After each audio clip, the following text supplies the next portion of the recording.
Okay, this really is probably going to be the weirdest piece of art I've ever done.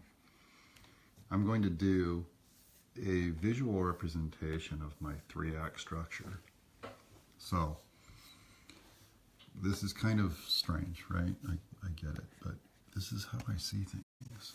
So, I'm just going to kind of write them all down here. I'm going to do a 3-act structure visually representing. Here. So this is beginning, middle, end. And it's actually even dumber because I have a vertical format on this video, which is the only way Facebook Live works. So it doesn't let me get in very close to this, but I'll try and zoom in and out for you so you can see what I'm doing. So beginning, middle, end. And then this will be kind of the story structure artwork. And each of these acts has a beginning, middle, and end. So this is Act 1, Act 2, Act 3. Here we go. This is just a sketch for my proportions, all right? But to show it, what I'm going to do is, let me pick a cool background color for the end. And I'm going to put the end in red, because to me, that is where the big, the big crisis happens, is out here at the end. So I'm just going to do this. That represents the end. And each of these is going to get split up into 3 acts. So I'm going to go lighter in the middle of the act is how I'm going to represent it. So I'm going to go middle here. And then flood fill that. Then I'm going to go lighter still with the beginning of that act up here at the top. So I'm going to deselect that. So this is going to be an artwork about beginning, middle, and end. And see how the end here, it's in red. So it's going to get more intense red as it gets to the end. The very beginning is going to be green, because that's our green light. See, I started thinking about all this stuff a little too much. And this is how I think. So, and I think very visually, so it's a little easier. And look, the beginning, which is over here, is going to be green. I swear this is going to make sense. Watching you Photoshop is like watching me draw comics. I know, isn't it terrible? I'm terrible at Photoshop. So this is actually torment for real Photoshop people. So the beginning, middle, it's going to go lighter because things get more and less. They're going to build up to its hottest moment there. And this is going to be the beginning. I swear this is going to make sense. It really is. So that's the beginning, middle, end of the beginning, middle, end of the end. So you start with a green light, you're going to end with a red light. In the middle, it's going to be our yellow light. Why yellow? I don't know. Let's do something more meaty and bodily, like brown. I think brown says it better. Because I'm not trying to turn this into a traffic light, believe it or not. I want it to be brown, because brown, when I think of meat in the middle, it's brown. Okay, and then we're going to go lighter, lighter, lighter with that too. So it has a beginning, middle, and end. Middle,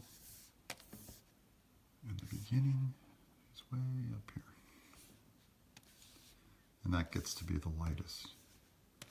So, see, I've never done this before. Look, that's the first time I've visually represented the beginning, middle, and end, beginning, middle, and end, beginning, middle, and end. And beginning, middle, and end. Matt Wiley says, Italy! See, too much Olympics. And now I'll go ahead and write some stuff in here. Let me get out my black pencil, because I'm gonna do a lot of writing. Okay, get out my 5-point brush.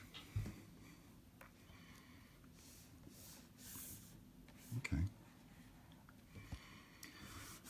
So, the beginning, this is the master, the big beginning, has a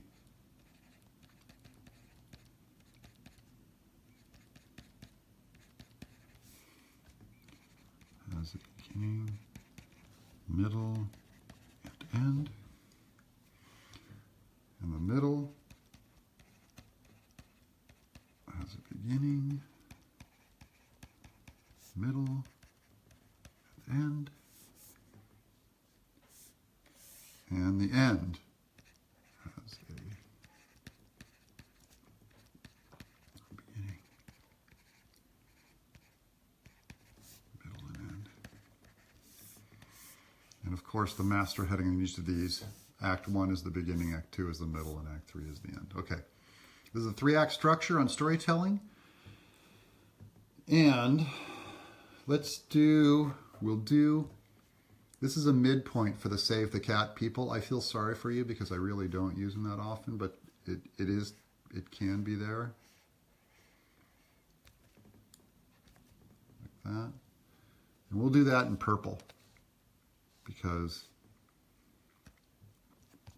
purple is weird.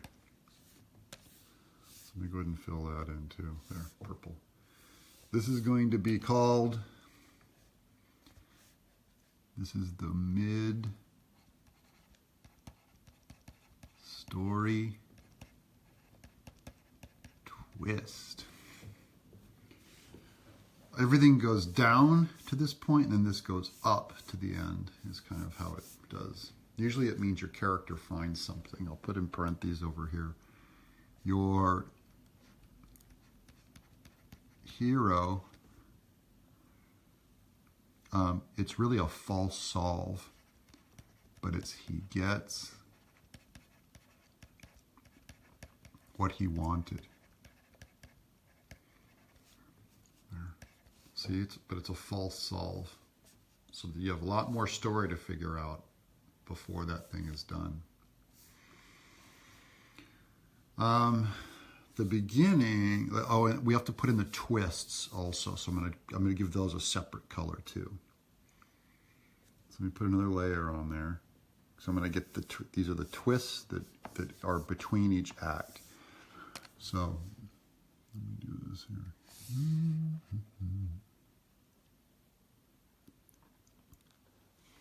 These will be blue. I'll do the blues. Blue is such a sensible color. There we go. Twist. There's another one. Each of these, this isn't I'm sorry, not a twist, a turn. It's a turn. Twist is in the middle. There we go. Okay, we're gonna call this, here it goes like this. This is the turn.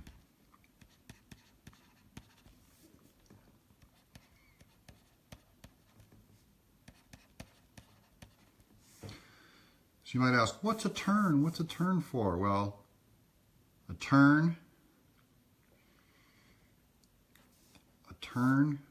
takes you from the end of your beginning to launch you into the beginning of your middle. That's what the turn always does. The turn. So I'm going to draw that too. I'm going to do it in black because black is authoritative. Okay. It's going to take you from the end, and then it goes one to here, your beginning. And over here, visually represented, it's going to take you from this end. This is the turn, and it goes one up to this beginning here. Yeah, see, it's starting to look like an artwork now. This is the art of structure. Here we go. In one illustration. I'm going to post this on my website. So, beginning, middle, end, beginning, middle, end. There's the turns. And so, all I'm going to say about the turn is, and I'll write it here, but let me rotate this image first because I can do image rotation. We'll do this so I can write it straight up and down. I'm just going to write. The turn is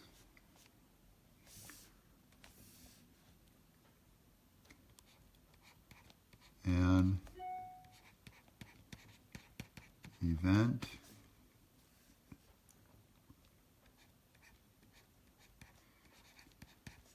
that forces story from the beginning is called the setup. So from setup to the middle, which is called making arguments. I'll explain that later.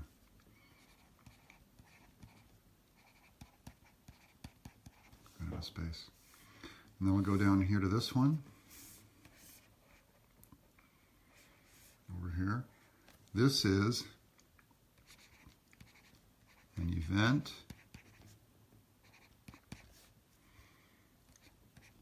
that forces story from making arguments to moral. That's the moral statement. Okay? Let's go back to our image. I will go back to, there you go. Oh yeah, this is going to be beautiful. Rick Randolph, I appreciate this. Good writing just seems like wizardry to me. Yes, my friend Rick. This, I don't know if this is good writing, but it's structured and it's doable, and it's the only thing I really know how to do on all my stories. So there's that. Let me give these a proper title up here, and I'll use the color, the proper color here. Let me get a bigger pen font to draw with. So this beginning here is going to be called the setup. I'm just going to write it real big up here.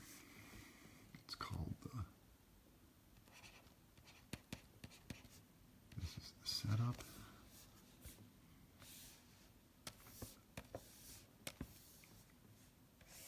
The middle, which we're going to call making arguments. That's for or against your case.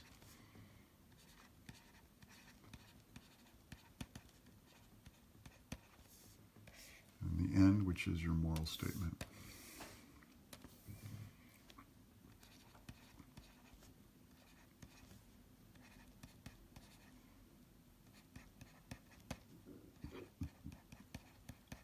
There.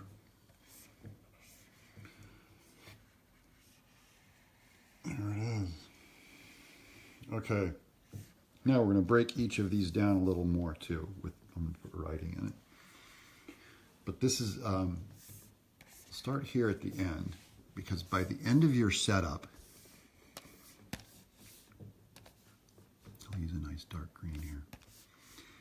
And by the end of your setup, you have,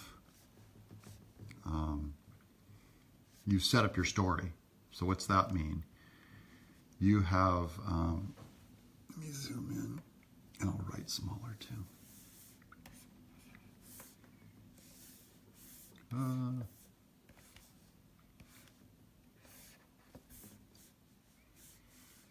man.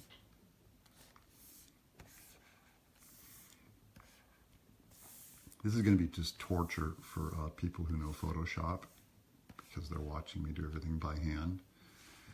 So here we are at the end, and what will have happened by the end of the beginning is you will have introduced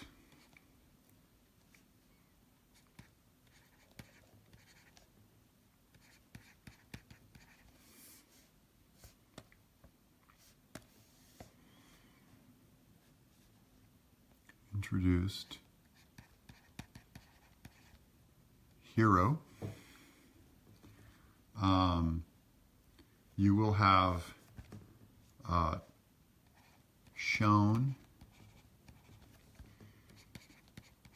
him in some sort of slavery, because this is the problem. This is the problem that your story is trying to solve.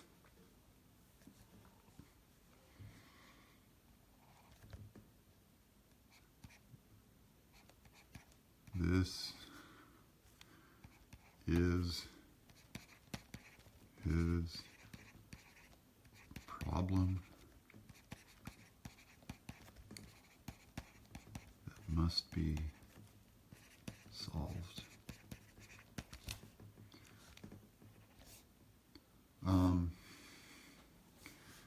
And then I'm going to also put at the end of your first deck, you also have a hint at the bad guy. So I'm going to put that here. Hint of villain. Because you have to have at least smelled them a little bit. Okay?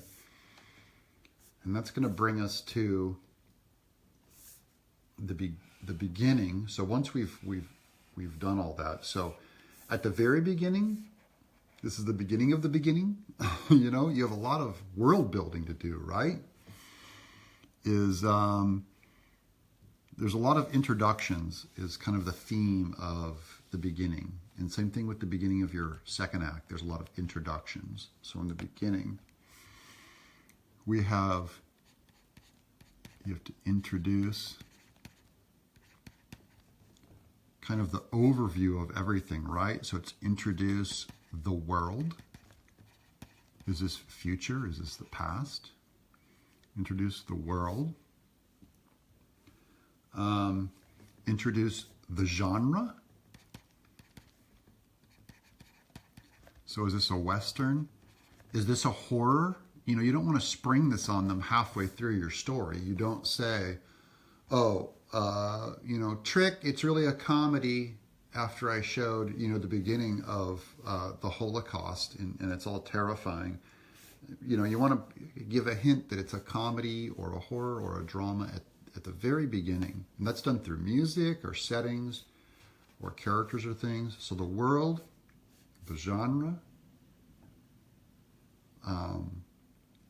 those are the main things. You can introduce your hero, but there are some stories that don't introduce the hero till much later, but I'm going to go ahead and put that here too. So you're going to introduce the main character or characters.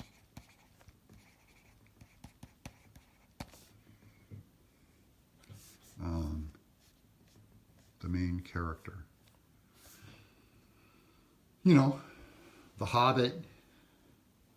I could go through all these stories, right? Luke Skywalker, The Hobbit. That's not always the first shot. Like the first shot of Star Wars has Vader taking on a ship before we get to Luke. But, you know, by the time you see that first shot in Star Wars, you go, wow, this is a Star Wars. Okay, you've introduced that. The middle, which remember the form of the middle that I'm talking about, it has making arguments is kind of its theme. The middle is always about making arguments. So what arguments are you going to make? I like making a positive statement. Positive statement.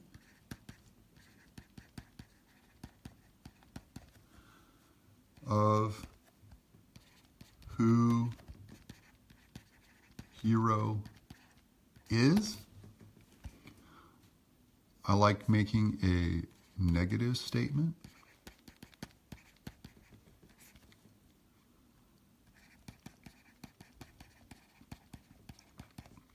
Of who he isn't. So that's like just drawing a boundary, drawing a line of saying, where does he stop? He is for this, he's against this. Those are great ways to describe your guy. And then here comes, at the very end, you'll notice, so it goes beginning, middle, end. And always right here at this turn, there's a turn, just like there's a turn and a turn.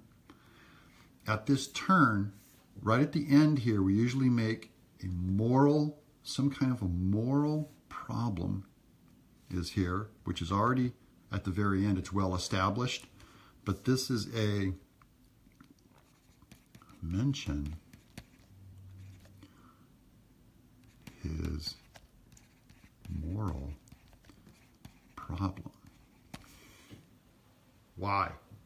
Because all stories in the end are moral. This is really the key to your end also, is this moral here.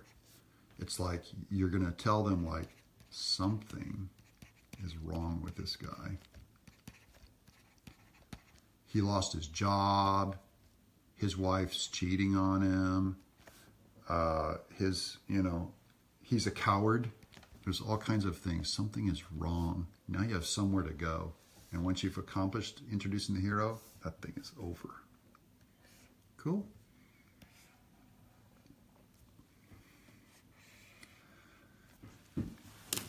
And now, let me, I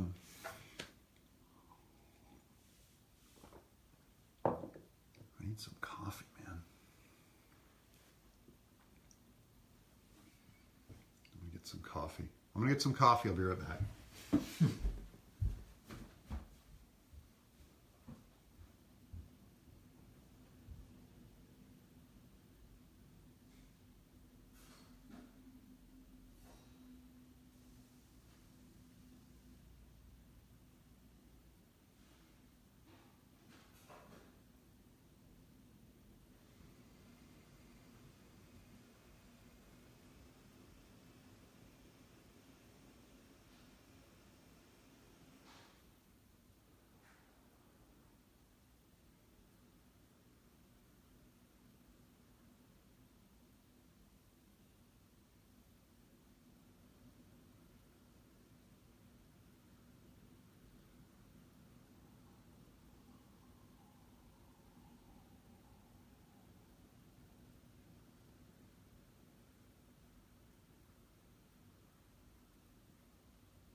Okay. I'm back. More story. Got my coffee. I'm happy.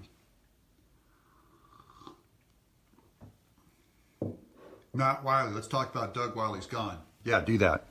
Okay. So I've already gone through here's the beginning, middle, and end. I'm going to post this on this site, so you can always go back over it later. I'm going to post this broadcast, this live cast after it's done. So now we're making arguments. This is the beginning of making arguments. That's the beginning of the section. I'm going to get a darker color here because I'm making this into a work of art. Let's go dark like that so I can write up here. We're going to start with the end because you remember how sometimes I do it? I'll go a positive statement, a negative statement, and a moral statement is the end. So at the beginning, I like making positive arguments. And this isn't strict, but there's a lot of things that you can do. But this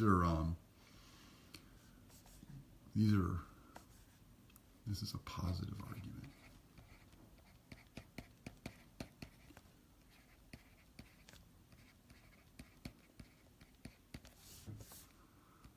Well, what is an argument?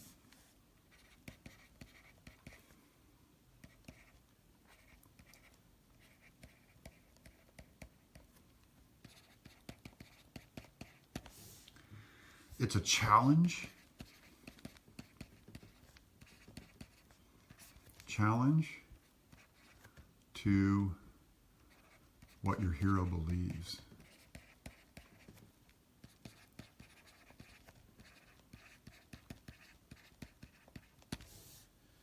So, I like using Groundhog Day a lot because the structure is so clear in that, and that's taught me a lot about structure. And I don't think they wrote that structure, but I'm just saying it just naturally comes out in that story. But it's like, what does this guy, what does he believe? A positive statement is someone morally challenges him, and you'll see like at Groundhog Day in the second act is Andy McDowell is saying like, you're a scoundrel, and he'll defend like, you know, everyone's a scoundrel, or I can do this because I'm celebrity kind of thing. That's a positive argument. It doesn't mean it's good. It means he's very kind of comfortable in his slavery.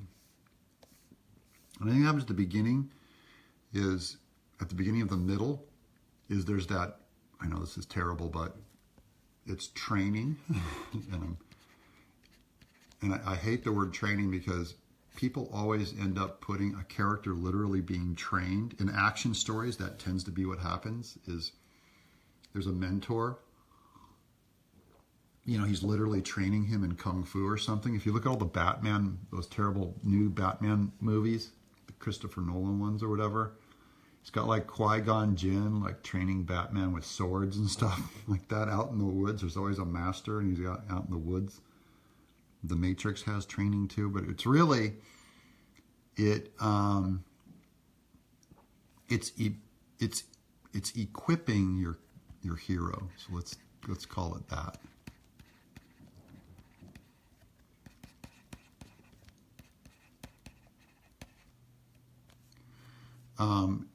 It's equipping him with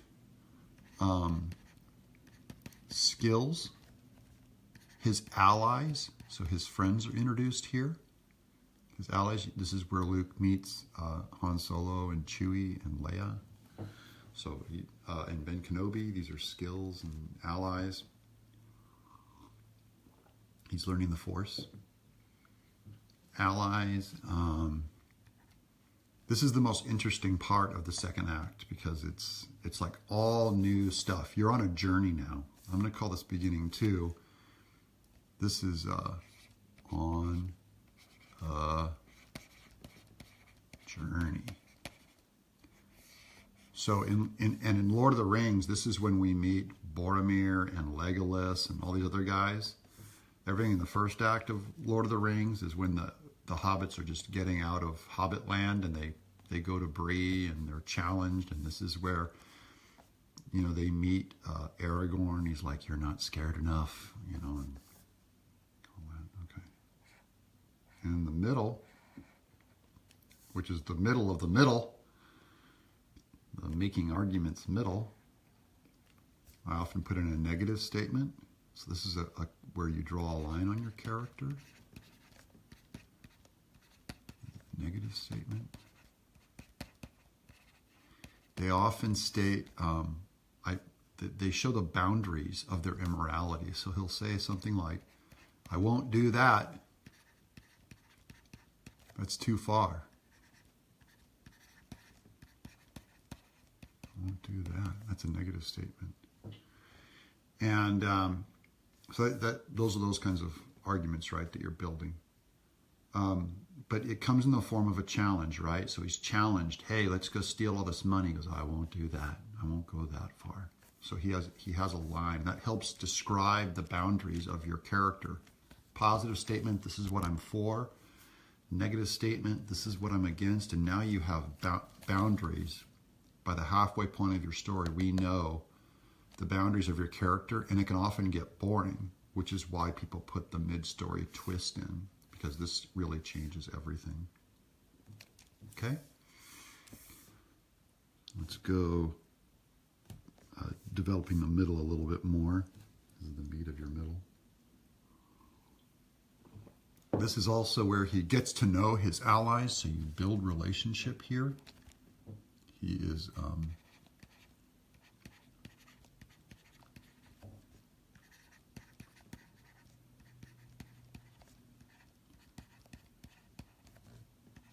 with allies. Usually right in between these two is where the bad guy makes his first attack.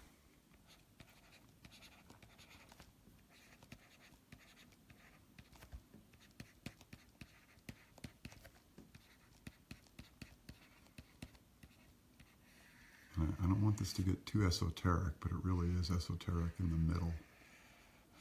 Because, for instance, Luke hears about the positive side of the Force. He's getting trained by Ben Kenobi. And then he is attacked by, the first attack is Darth Vader blows up Alderaan, and it becomes a negative statement of using the dark side of the Force, the evil that is challenging Luke, forces us into the negative statement. This is going to become a mess, I know. But it's not that complicated, really, I swear. So, what happens at the twist? The twist is he gets what he wanted. So, right around the middle here is when Luke finds Leia in Star Wars. He gets what he wanted, right? He becomes this hero. He goes from being a harvester of liquids on this desert planet to being the hero of the universe. He saves the princess. In Groundhog Day, Bill Murray can be as big of a scoundrel as he wants because he really starts taking advantage of the system in the middle. Of course, when the hero gets what he wanted, it's boring. It is an empty victory. I'm going to write that here too. Empty victory is accomplished. So see, Luke gets the princess. He's the adventurer, and it means nothing because the Death Star's still being made. And Bill Murray learns how to take advantage of everyone in Punxsutawney in Groundhog Day, but it's an empty victory because he has not changed. He has not addressed his moral problem. There's a moral problem that he must do. And so the story doesn't end just because they get what they wanted. In a way, the story really begins here at this halfway point. And the way the mid-story twist is often described is everything up to this point is a descent down into hell, and now you're down at the bottom, and the rest of it is an ascent to get back up to higher ground, to a new victory, to your hero becoming what he was meant to be.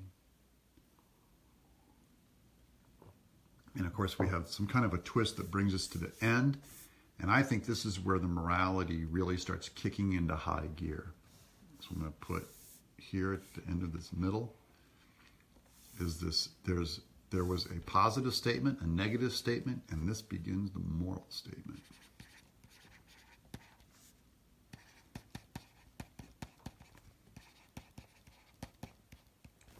This is a moral statement. So this is a moral statement, but it's an argument. Moral statement in form of an argument. So moral statements are internal because our morals force us to go inward, and it may have to do with something on the outside, on an external thing, but really it's crushing him at his core. He's being challenged internally. This is when Luke decides to join Ben. This is when he's going for the Force. So all those moral statements are always internal. I'm going to say a moral statement is usually it's about a subject that the author believes too. It's where your character is like you, the author, about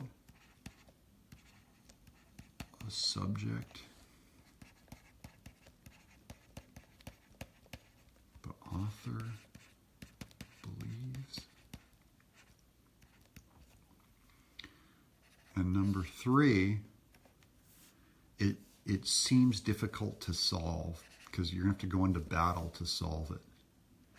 Seems difficult or impossible to solve. this is Bill Murray. You know, he's gained the system and he cannot get out of that day. And you're going, how is this guy going to get out? He became, you know, he's trying to do good. He's, you know, it's empty, empty victory. And this is where drama comes from. I'm going to put creates drama. Think about it.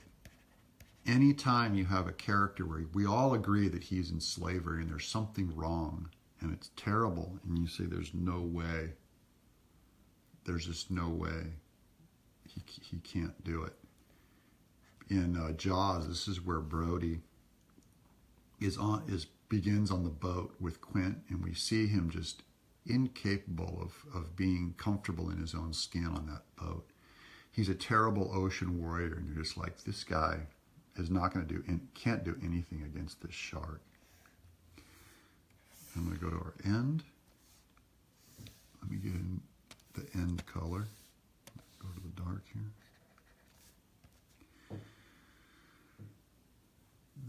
This is where the story, it jumps ahead to like light speed. These events, you know, you bust through these really quick. But the very end is always a new equilibrium with your character having changed. So I'm going to write that out. That's a mouthful, right? I'm going to call this one the new equilibrium. I don't even know if that's right. The new equilibrium. Your character demonstrates change.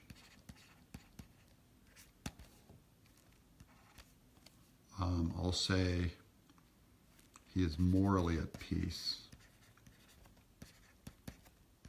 So whatever was wrong has been solved at the end here. And that's the end. You're out. Fade to black. Okay. This also ties closely to your very beginning, where you demonstrate him in change, demonstrate him in slavery, and now he's no longer in slavery. That pressure has been relieved. I'm going to put that down here too. All the story pressure you've been building, pressure relieved. They have saved Private Ryan. How about that? Pressure relieved. You know, at the very end of Saving Private Ryan, you have Matt Damon. He's all old with his family, and he turns to his wife and says, say I've lived a good life. And she says something like, you know, you're the best man I know. Pressure relieved. So let's go to the beginning up here of, this is the most external part of your end. I'm going to call, this is usually titled battle. This is the battle.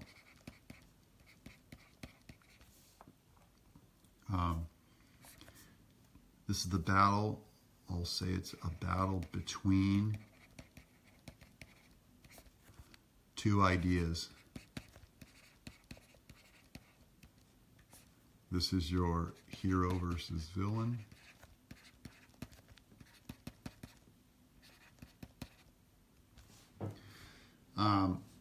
It tends to be more external, because the beginning of all this story is external, and the middle tends to be internal.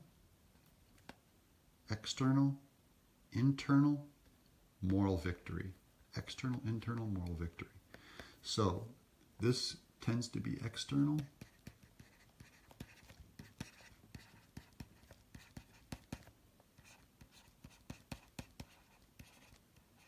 I'm going to contrast that right here with tends to be internal. And that's because the middle, you go, this is conflict, crisis, resolution. The middle of your end is a crisis. This is where your hero is stripped to his soul, and that's where we make moral changes. Hero is stripped to his soul, which is where moral change happens. But we don't feel like it's a ripoff because he has gone through all of the arguments in the middle. He's gone through a positive case, a negative case, and a moral case. Matt Wiley asks, are there any examples of the ratio of the acts, pages, dialogue being imbalanced across a 3-act structure? Matt Wiley, there are. And that usually, the numbers roughly are, most scripts are 120 pages. You could do, I make mine 90 pages, but the kind of the rough estimate is 120 pages. With the, I would say the beginning, the setup is 35 pages. And I tend to put more into my setups because my worlds are a little more complicated. So the first 35 pages, and I would say the end, this final end, is usually the last 20 pages is going to happen in these, maybe the last 30 pages even. And that leaves you with a middle of about 65 pages, roughly. So those are the rough boundaries, but really, you'll see what happens if your end gets too long. And we've all seen stories where the end just goes on and on, too long. An example is the Cloverfield sequels. So Cloverfield Lane, because they tacked on an ending to a movie that was already written, they added all that alien stuff to the end. It feels like a totally different movie. They could have finished the movie just when the girl gets out, but it goes on and on, so that's too long of an ending. The same thing with the Cloverfield Paradox, where they added the ending to try and make it fit into the Cloverfield world. So you can always tell when they don't know how to get out of their own story. And usually it's just you have to get right to the moral. Once he's changed, you're out. Okay, so this is the crisis. The hero's stripped to his soul, which is where moral change happens. And this is where he makes his change, right here at the very end. I'm going to put that here. He changes. Once your moral change happens, your story is over. You demonstrate it in a very simple, small story, of very simple, small scene of he's a new man and you're out. He's a new man and he's out. Okay? And that is an artwork of the 3-act structure. I'm going to post this on the website, but that's it. Artwork complete. Thanks for checking this out. Sorry if this is too complicated, but I'm going to post this too so you can go back and watch it again.